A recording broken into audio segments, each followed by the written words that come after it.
Aujourd'hui, à Clolé, je reçois quelqu'un qui compte. Un ami, un esprit engagé et une voix qui participe à façonner le leadership africain contemporain. Chaque fois qu'un invité passe ici, j'aime saisir l'occasion de lui poser quelques questions simples, mais essentielles. Celles qui révèlent la manière dont il pense, dont il avance, dont il transforme. Jacques Jonathan Niembr incarne une nouvelle génération de leaders africains engagés dans la transformation systémique. De passage chez Clolé, je lui ai proposé de répondre à quelques questions sur le leadership, le courage et l'avenir du continent.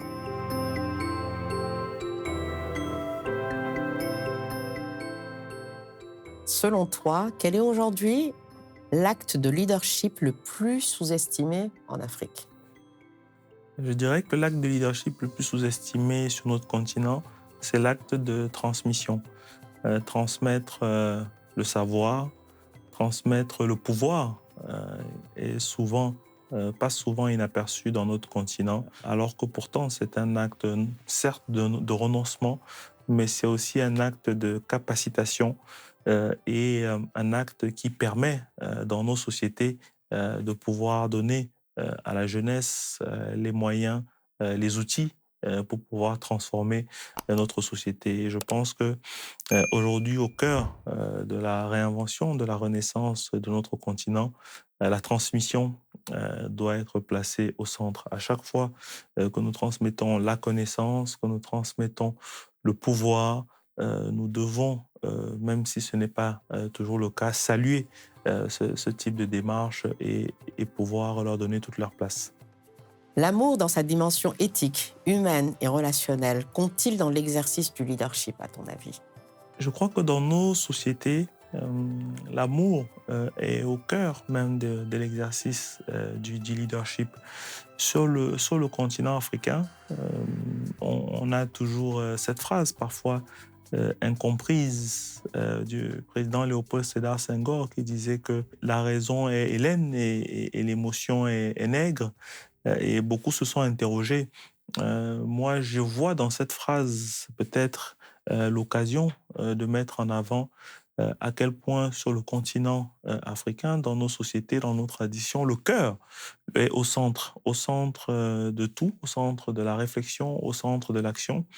Et je pense construire une société qui replace le vivant, qui replace l'humain au centre de tout, c'est construire une société où le cœur et donc l'amour, puisque c'est l'amour qui est l'expression la plus forte du cœur, l'amour est replacé au centre des relations à nous-mêmes, mais aussi des relations que nous avons avec les autres vivants, que ce soit des êtres humains, que ce soit même la nature qui nous entoure. Et donc, je crois qu'il est important aujourd'hui de pouvoir replacer l'amour, replacer le cœur au centre de notre action, au centre de notre devenir. Ça demande donc un leadership de cœur pour nos dirigeants, nos décideurs d'aujourd'hui et de demain. Quel héritage de ta jeunesse africaine te donne aujourd'hui un avantage décisif à l'international? Alors, je crois que la notion d'Ubuntu, je suis parce que nous sommes, qui est une philosophie africaine, émulée notamment par des leaders tels que Desmond Tutu ou encore Nelson Mandela, et qui prône la dignité, qui prône l'interdépendance, mais surtout derrière, qui prône aussi une forme d'écoute, de tolérance et de dialogue. Aujourd'hui, sont des qualités qui, dans ma vie quotidienne, en tant qu'avocat, en tant qu'enseignant, mais tout simplement aussi en tant que père de famille, en tant que citoyen, sont des qualités, peut-être pas abouties, mais sont des qualités qui peuvent permettre de faire la différence. Je pense que dans le monde dans lequel nous vivons aujourd'hui, qui est un monde trouble, le dialogue, l'écoute, la tolérance doivent être au cœur de notre quotidien pour nous permettre de pouvoir trouver des consensus et imaginer en réalité de nouvelles solutions pour pouvoir construire une nouvelle société. Et donc, je pense que dans ce monde aujourd'hui dans lequel nous sommes, l'Afrique a beaucoup à apporter pour se réinventer elle-même, mais aussi pour réinventer le monde. Et dans ce qu'elle a apporté de plus, je crois qu'il y a cette philosophie d'Ubuntu qui respecte la différence, qui prône le dialogue et qui qui bâtit des consensus. À ton avis, que devrait faire davantage le continent pour libérer pleinement notre capacité collective de transformation? Je pense que aujourd'hui, le, la réalité sur notre continent est celle d'une jeunesse qui a soif d'exister, soif de créer, soif de transformer. Ce qui peut manquer ou ce qui pourrait faire la différence, c'est comment est-ce qu'on peut bâtir de véritables cadres, cadres pour structurer cette énergie, structurer ce génie, structurer ces talents.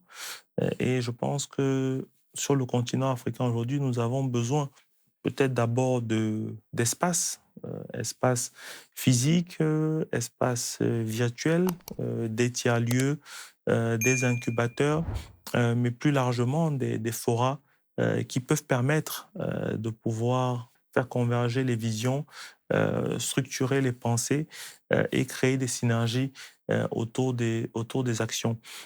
Aujourd'hui, notre continent a besoin justement de permettre à ceux qui le souhaitent transformer les choses, de pouvoir se rencontrer, de pouvoir se connaître et bâtir la confiance nécessaire pour faire la différence. Donc, je crois que ça passe par des espaces physiques, des espaces virtuels, des espaces permanents, des espaces ponctuels qui peuvent créer justement cette circulation collective qui est au cœur finalement on va dire, de la survie, mais surtout de la permanence de nos sociétés africaines. Et donc, je pense que cette circulation collective aujourd'hui nous manque, elle fait défaut et il faut aujourd'hui impérativement bâtir les cadres, les espaces qui peuvent lui permettre de retrouver de retrouver en tout cas ce dynamisme et voilà cette ambition. Mhm. Si aujourd'hui était ton dernier jour sur Terre, qu'est-ce que tu voudrais qu'on retienne de toi? Merci, merci pour cette question. Déjà, je vais dire que je pense que c'est une question qui devrait nous animer au quotidien. Euh, Quand je regarde ou quand je traverse un peu le temps sur notre continent, il y a on va dire une image ou en tout cas un récit qui m'interpelle beaucoup, qui est que dans l'Égypte antique, en général, chaque nouveau pharaon, dès que il prend le pouvoir, il se met tout de suite à construire sa pyramide qui est censée l'accueillir au moment de son départ sur Terre et son voyage vers l'au-delà, comme une façon de lui rappeler chaque jour à la fois cette réalité qu'il attend, mais aussi justement la nécessité de l'héritage que nous devons laisser. Et je pense que chaque citoyen, chaque personne sur le continent africain doit pouvoir s'inspirer de ce récit et construire de la même façon. En ce qui me concerne, je dirais que j'ai beaucoup d'admiration, de respect et de gratitude pour les aînés qui nous ont précédés. Ces pères bâtisseurs qui, à différentes étapes, notamment des étapes plus récentes de la vie de notre continent, se sont battus pour que sur le continent, nous puissions nous dire que notre liberté, notre indépendance ne nous a pas été donnée. Nous l'avons conquise nous-mêmes. Et je crois qu'aujourd'hui, s'inscrire dans cette démarche, s'inscrire dans cette lancée-là, c'est apporter une étape, une pierre supplémentaire à cette ambition. Et pour moi, cette pierre supplémentaire, je dirais que c'est être capable non seulement de penser véritablement un nouveau modèle de société sur le plan économique, sur le plan politique, sur le plan social, qui puisse permettre à l'Afrique de se réinventer elle-même, mais aussi de réinventer le monde. Je crois que à la suite de toute cette ambition de liberté, d'indépendance, de panafricanisme, nous devons aujourd'hui véritablement euh, conceptualiser une utopie africaine qui permette de nous projeter nous-mêmes et de se projeter dans le monde et être de ceux qui auront participé à pouvoir donner corps à cette utopie, non seulement dans la pensée, mais aussi dans le réel. Et pourquoi pas, peut-être de façon systémique, serait pour moi un acte de fierté et le plus bel héritage pour les générations futures.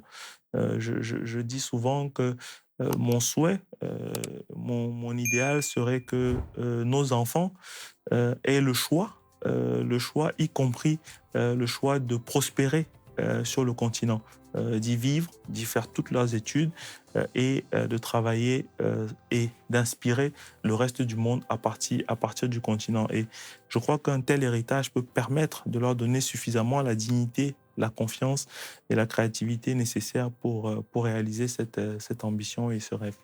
Merci Jacques Jonathan d'avoir déposé ces mots ici à Clolé. Chaque passage, chaque voix enrichit notre manière de penser le leadership et l'avenir du continent. Merci pour ta présence. Merci beaucoup, c'était un plaisir et surtout longue vie à Clolé.